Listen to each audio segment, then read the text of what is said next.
Hello नमस्कार दोस्त, आप लोग कैसे हैं। आशा करता हूँ आप लोग ठीक होंगे। कॉन्सेप्ट किंग चैनल पर आप लोग का स्वागत है। आज मैं ब्रिक के बारे में हर एक डीपली जानेंगे, अंदर तक आज घुस के पढ़ेंगे कि ब्रिक में क्या होता है, ब्रिक का क्या काम है। अंदर तक आज जो कहते हैं ना कि अंदर तक खखोर के पढ़ेंगे, आज अंदर तक घुस के पढ़ेंगे कि ब्रिक के बारे में, ब्रिक का क्या काम होता है, ब्रिक में क्या चीज पाया जाता है, ब्रिक का आकार कैसा होता है। आज डीपली हम लोग पढ़ेंगे। लेकिन सबसे पहले आप लोग चैनल को सब्सक्राइब और लाइक और कमेंट जरूर करें। 100% समझ में आए, लेकिन आप लोग वीडियो को हमेशा लास्ट तक देखें, 100% समझ में आएगा। चलिए अब हम स्टार्ट करते हैं। ये हुआ ब्रिक का संरचना, ये हुआ स्ट्रक्चर, ये हुआ ब्रिक का चित्र। तो सबसे पहले इसका आकार कैसा होता है। इसका आकार होता है सेम के बीज जैसा। जैसे सीम देखे ना, अगर सीम समझ में नहीं है तो काजू देखे ना, कि काजू भी नहीं देखे होंगे, काजू तो देखे होंगे। इसका आकार कैसा होता है, काजू के जैसा, यानी सीम के बीज के जैसा। ब्रिक के ऊपर एक थैली पाया जाता है, ब्रिक के ऊपर एक थैली पाया जाता है। जैसे ये ब्रिक हुआ और इसकी संख्या कितना होता है, 2, 1 और 2, 1 और 2। अब ब्रिक के ऊपर एक थैली पाया जाता है, उस थैली का क्या नाम है, उस थैली का नाम हो गया आधी ब्रिक। क्या हुआ, आधी ब्रिक। अब ब्रिक में अब आप लोग बताएं, ब्रिक का मुख्य अर्थ क्या है, पेशाब का निर्माण करना। क्या है, पेशाब का निर्माण करना। तो पेशाब ब्रिक से कोई ना कोई रास्ता से ना आएगा कि ऐसे आ जाएगा, उसका कोई ना कोई एक रास्ता होगा ना आने के लिए।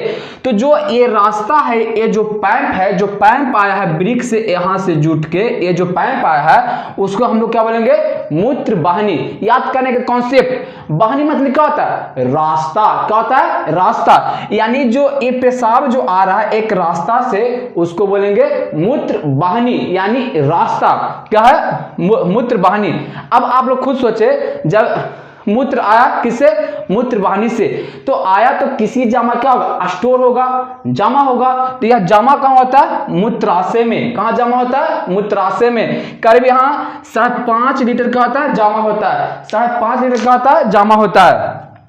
5.5 लीटर जमा होता है। अगर इससे ज्यादा हो गया, जैसे कोई कैंडिडेट का क्या होता है, पेशाब लग गया, ठीक है, पेशाब लग गया, तो 5.5 लीटर से ज्यादा जैसी हुआ तो लगता है कि आपका पैंटे में पेशाब हो जाएगा। होता है कि नहीं, लगता है कि आपका पैंटे में पेशाब हो जाएगा। क्यों, क्योंकि इसका मात्रा होता है 5.5 लीटर स्टोर करना। अगर इससे ज्यादा हुआ, अगर इससे ज्यादा हुआ तो क्या होता है, लगता है कि आपका पैंटे में पेशाब हो गया। तो जहां पर ये जमा होता है, जहां पर जमा होता है उसको बोलेंगे मूत्राशय। अब जमा हो गया, अब जमा क्या वहीं रहेगा कि निकलेगा बाहर, अरे जमा होकर निकलेगा ना बाहर, क्यों रहेगा। तो जहां से निकलेगा उसको बोलेंगे मूत्र मार्ग। मार्ग मतलब क्या हुआ, रास्ता, यानी जहां पर निकला उसको बोलेंगे मूत्र मार्ग। और इसके नीचे क्या पाया था, सीसन। सीसन समझ में आता है कि नहीं, सीसन किसको बोलते हैं, आप लोग जानते होंगे, ऐसा बात नहीं जानते हैं, सीसन बोलेंगे, सीसन के द्वारा बाहर निकल गया। ये हुआ ब्रिक के बारे में। अब हम लोग इसको पढ़ते हैं और ब्रिक में क्या क्या होता है। आगे चलते हैं। ब्रिक का एक नाम क्या है, गुर्दा। ब्रिक का क्या नाम है, इसको गुर्दा भी कहते हैं।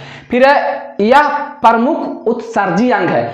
अब यहाँ पर प्रमुख हम लोग क्यों बोले, क्योंकि पेशाब का निर्माण कौन किया, ब्रिक। जब तक ब्रिक नहीं रहेगा, जब तक पेशाब का निर्माण नहीं होगा। जैसे हम आखिर इसको प्रमुख क्यों बोले, क्योंकि सबसे ज्यादा काम इसी का होता है। जैसे आप लोग सोचे, घर में सबसे ज्यादा काम किसका होता है, गार्जियन का। हम लोग मानते हैं बात पापा मम्मी को, यानी कि इसमें सबसे प्रमुख किसका काम है, ब्रिक का। क्यों, क्योंकि इसका निर्माण होता है पेशाब का निर्माण करना, पेशाब को बाहर निकालना, है ना, पेशाब को बाहर निकालना, यानी इसका प्रमुख काम है। फिर है यह रक्त को छानने का कार्य करता है। जैसे फॉर एग्जांपल, छानने का मतलब समझ में नहीं आता होगा।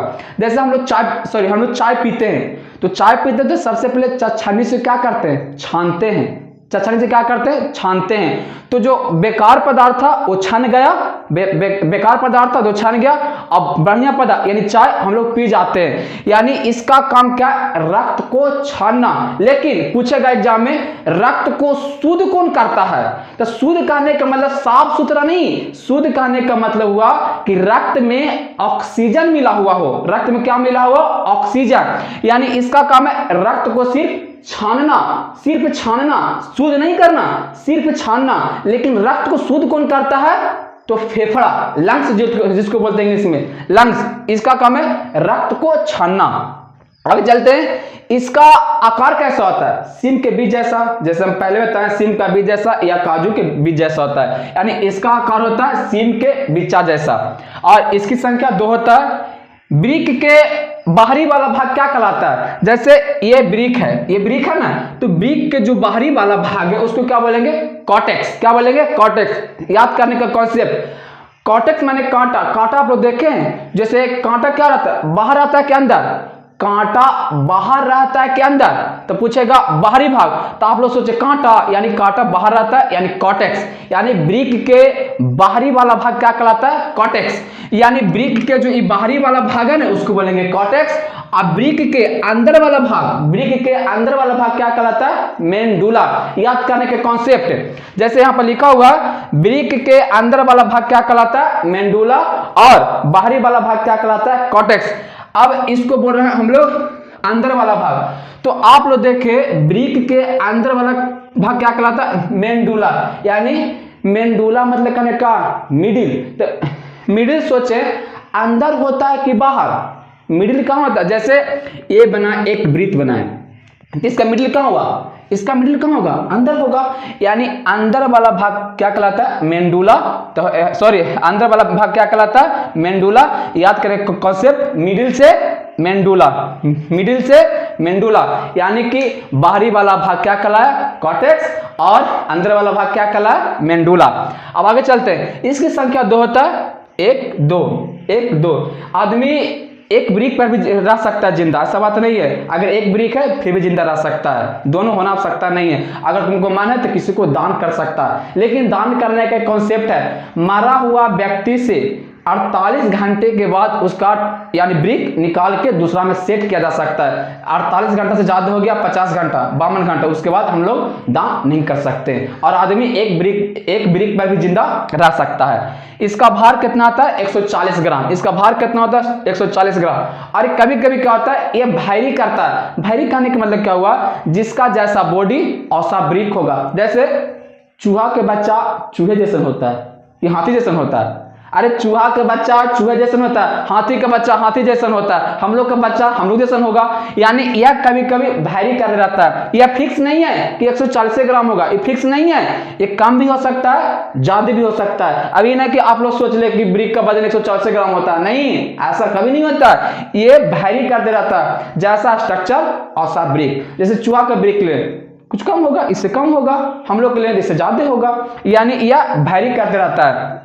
और वृक्क के प्रवेश द्वार, ये है ना, ये वृक्क के प्रवेश द्वार, ये वृक्क के प्रवेश द्वार को क्या बोलेंगे? रेलम हाइलम। क्या बोलेंगे? रेलम हाइलम। यानी वृक्क के प्रवेश द्वार को क्या बोलेंगे? रेलम हाइलम।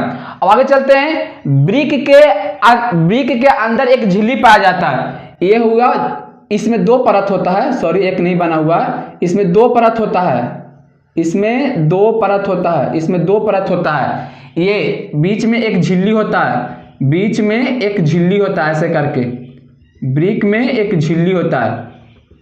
वृक्क में क्या होता है? एक झिल्ली होता है। तो वृक्क के अंदर एक झिल्ली पाया जाता है। उस झिल्ली का क्या नाम है?